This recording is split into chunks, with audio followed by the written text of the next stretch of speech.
अंतरिक्ष agency NASA ने हाल ही में पर्शियस आकाशगंगा समूह के केंद्र में स्थित एक विशाल ब्लैक होल की ध्वनि को रिकॉर्ड किया है और इसके आवाज को जारी किया। ये ब्लैक होल 250 प्रकाश वर्ष दूर है। नासा ने अपने ट्वीट में लिखा है कि ये धारणा गलत है कि अंतरिक्ष में कोई ध्वनि नहीं है। अभी तक यही माना जाता था कि अंतरिक्ष में कोई ध्वनि नहीं है क्योंकि आकाशगंगा खाली है, जिससे ध्वनि तरंगों को यात्रा करने का कोई रास्ता नहीं मिलता है। वर्ष 2003 में पहली बार ब्लैक होल की ध्वनि पर रिसर्च शुरू किया गया, लेकिन ब्लैक होल से निकलने वाली ध्वनि की आवाज इतनी कम होती है कि इंसान के कान इसे सुन नहीं सकते। इसीलिए खगोलीय डेटा का सोनिफिकेशन करके वैज्ञानिकों ने इसे बदल दिया। अब ब्लैक होल की आवाज को सुना जा सकता है, लेकिन सबसे पहले इस ध्वनि को सुनिए।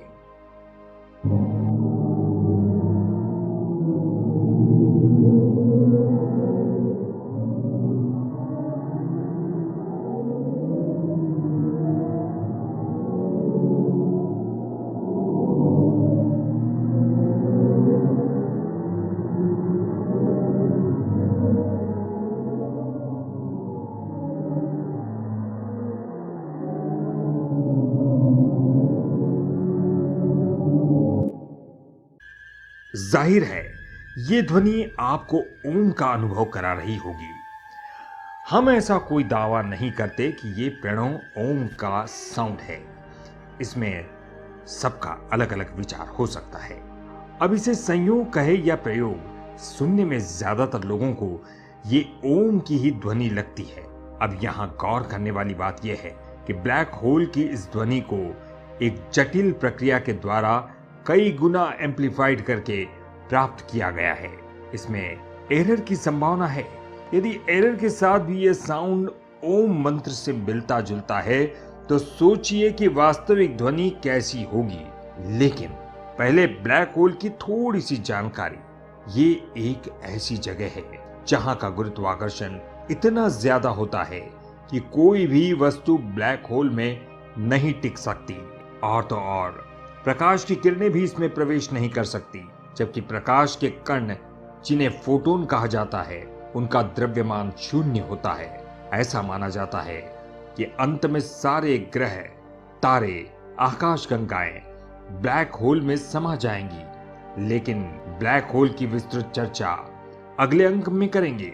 तो आइए एक बार फिर से आते हैं ओमकार की ध्वनि पर।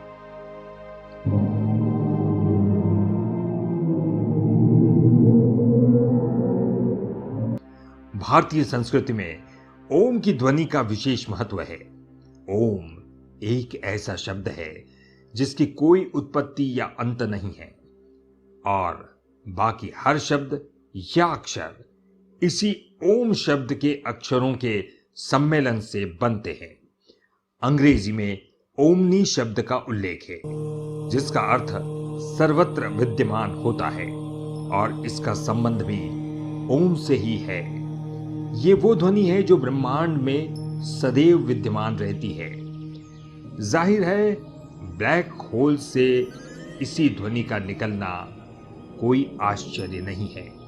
यदि ये संयोग भी है तो अब तक का बहुत बड़ा संयोग है। भारतीय मान्यता के अनुसार ओम को ब्रह्मांड का प्रणव शब्द कहा जाता है, जिसके बाद ब्रह्मांड की उत्पत्ति हुई थी। ब्रह्मांड लगातार फैलाव कर रहा है, वहां सब गतिमान है। सृष्टि की सभी ऊर्जाओं का परम स्रोत है ये ओम का। अनंत ब्रह्मांड में व्याप्त ऊर्जा के विभिन्न स्तर, आयाम और ऊर्जा धाराएं ओमकार से ही प्रवाहित हुई है। यही कारण है कि उपनिषद में वर्णन मिलता है, ओमकार से सब पैदा हुआ तथा ओंकार में सभी का जीवन है और अंत में सब कुछ ओंकार में ही विलीन होगा। सृष्टि के सूक्ष्मतम से महाविराट होने तक के सभी रहस्य इस ओंकार में ही समाये हैं। अब जब नासा ने इस ध्वनि को रिकॉर्ड किया है लेकिन कुछ लोग तो अभी भी इसे स्वीकार नहीं करेंगे। भारतीय धर्म दर्शन की प्रामाणिकता का सबूत इससे ज्यादा क्या हो सकता है? तो फिर अंतर कहां है? दरअसल भारतीय योगी ध्यान की स्थिति में अवचेतन मन के द्वारा सूक्ष्म से सूक्ष्म ज्ञान प्राप्त कर लेते हैं। उन्हें ध्यान की निर्विचार अवस्था में यही ओमकार का नाद सुनाई दिया। भारत के ऋषि मुनि ध्यान के द्वारा, जबकि आधुनिक वैज्ञानिक लैब्स में प्रयोगों के द्वारा प्रकृति के रहस्यों को जानने का प्रयत्न करते हैं। बस यही अंतर है भारत और पश्चिम जगत में। लेकिन अंत में भारतीय दर्शन की ही बात सही निकलती है। उदाहरण के लिए हम सदियों से मंगल ग्रह का रंग लाल है ऐसा मानते हैं। इसीलिए मंगल ग्रह की शांति के लिए लाल वस्तुओं का दान और लाल मूंगा पहनने की सलाह दी जाती है। अब आश्चर्य की बात यह है कि नासा ने मंगल ग्रह पर पाथ फाउंडर नामक यान भेजा और इसकी भेजी तस्वीरों में मंगल ग्रह की मिट्टी का रंग लाल पाया गया।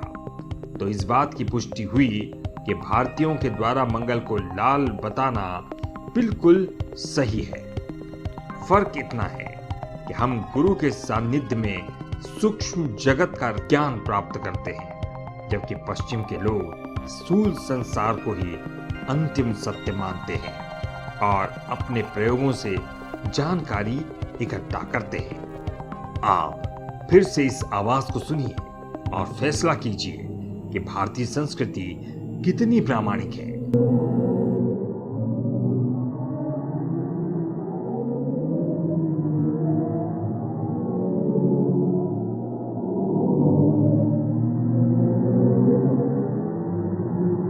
भारतीय दर्शन की सत्यता के बारे में रोचक जानकारी, विज्ञान और तकनीक में प्राचीन भारत का योगदान इस वीडियो पर दी गई है। इसे भी जरूर देखिए और इस वीडियो को ज्यादा से ज्यादा शेयर कीजिए और हमें सब्सक्राइब जरूर कीजिए। धन्यवाद।